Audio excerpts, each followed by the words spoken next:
চলচ্চিত্র অঙ্গনের পরিচিত মুখ অভিনেতা তারিকুজ্জামান তপন মারা গেছেন। ইন্না লিল্লাহি ওয়া ইন্না ইলাইহি রাজিউন। শুক্রবার রাত ৮টার দিকে তার মৃত্যু হয়। দীর্ঘদিন ধরে ক্যান্সারে ভুগছিলেন এই অভিনেতা। একসময় ছোট পর্দা ও চলচ্চিত্রে নিয়মিত অভিনয় করেছেন তারিকুজ্জামান তপন। বিশেষ করে কমেডি চরিত্রে তার সাবলীল অভিনয় দর্শকদের প্রশংসা কুড়ায়। আফজাল শরীফের সাথে কাজ করেই তিনি বেশি আলোচনায় এসেছিলেন। তপনের অভিনীত উল্লেখযোগ্য চলচ্চিত্রের মধ্যে রয়েছে আলতাবানু, ঠিকানা ও যা ছিল অন্ধকারে। তপন তার অভিনয় জীবনে ছোট ও বড় পর্দায় সমান দক্ষতায় কাজ করেছেন। বিশেষ করে কমেডি চরিত্রে তার স্বতঃস্ফূর্ত অভিনয় দর্শকের হৃদয়ে এক বিশেষ জায়গা করে নিয়েছিল। জোড়া শালিক, হাতছানি, অল্পে অল্পে সহ অসংখ্য জনপ্রিয় নাটকে তার উপস্থিতি ছিল চোখে পড়ার মতো। পাশাপাশি আলতাবানু, ঠিকানা এবং যা ছিল অন্ধকারে চলচ্চিত্রগুলোতেও তিনি নিজের অভিনয়ের স্বাক্ষর রেখে গেছেন। মৃত্যুকালে তিনি স্ত্রী, ২ মেয়ে ও ১ ছেলে রেখে গেছেন। জানা গেছে, তারিকুজ্জামান তপন দীর্ঘদিন ধরে খাদ্যনালীর ক্যান্সারে ভুগছিলেন। নিয়মিত কেমোথেরাপি নিলেও আর্থিক সংকটের কারণে তার চিকিৎসা চালিয়ে যাওয়া পরিবারের জন্য অত্যন্ত কঠিন হয়ে পড়েছিল।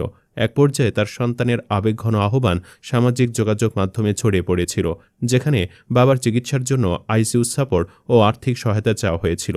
অনেকে সাহায্যের হাত বাড়িয়ে দিয়েছিলেন, কিন্তু শেষ রক্ষা হয়নি। তখন যখন গুরুতর অসুস্থ অবস্থায় দিন কাটাচ্ছিলেন, তখন তার পাশে ছায়ার মতো ছিলেন তার একমাত্র মেয়ে ইয়ামিন জামান তিথি। বাবার কঠিন সময়ে তিথি নিজের লেখাপড়া বিসর্জন দিয়ে বাবার সেবা করেছেন। বাবার শারীরিক অবস্থা এবং তার প্রতি মেয়ের অসামান্য ভালোবাসা ও ত্যাগের এক হৃদয় বিদারক চিত্র বেশ প্রশংসা কুড়িয়েছে। তপনের মেয়ে ইয়াসিন জামান তিথি জানিয়েছেন, গত ৯ তারিখের পর থেকে তার বাবা মুখে কিছুই খেতে পারছেন না এবং কেবল স্যালাইনের ওপর বেঁচে আছেন। সারাদিন ধরে তিনি কাঁদছেন, যা তিথির জন্য অত্যন্ত বেদনাদায়ক, কারণ তিনি এর আগে কখনো তার বাবাকে কাঁদতে দেখেননি।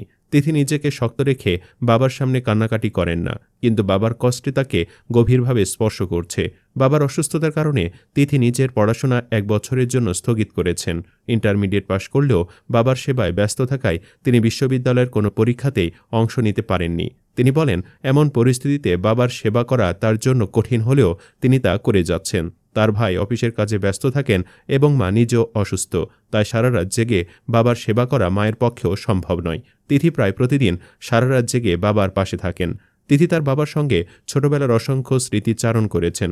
তিনি বলেন, বাবা শুটিং থেকে ফেরার সময় সবসময় তার জন্য খাবার নিয়ে আসতেন, আর তিথি বাসায় এসেই বাবার পকেট চেক করতেন।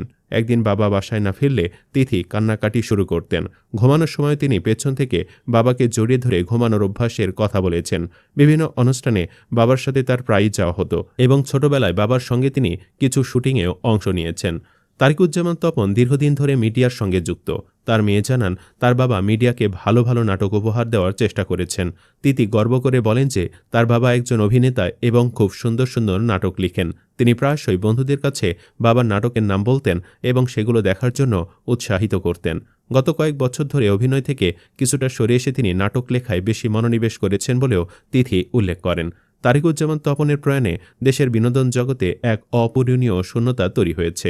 সহকর্মী ও ভক্তরা তার হাস্যোজ্জ্বল মুখ, আন্তরিক ব্যবহার এবং নিখুঁত অভিনয় শৈলীকে স্মরণ করছেন। তার এই নীরব বিদায় সহজে পূরণ হওয়ার নয়। দোয়া করি আল্লাহ তাআলা যেন তার জীবনের ভুলভ্রান্তি ক্ষমা করে ওপারে ভালো রাখেন। আমিন।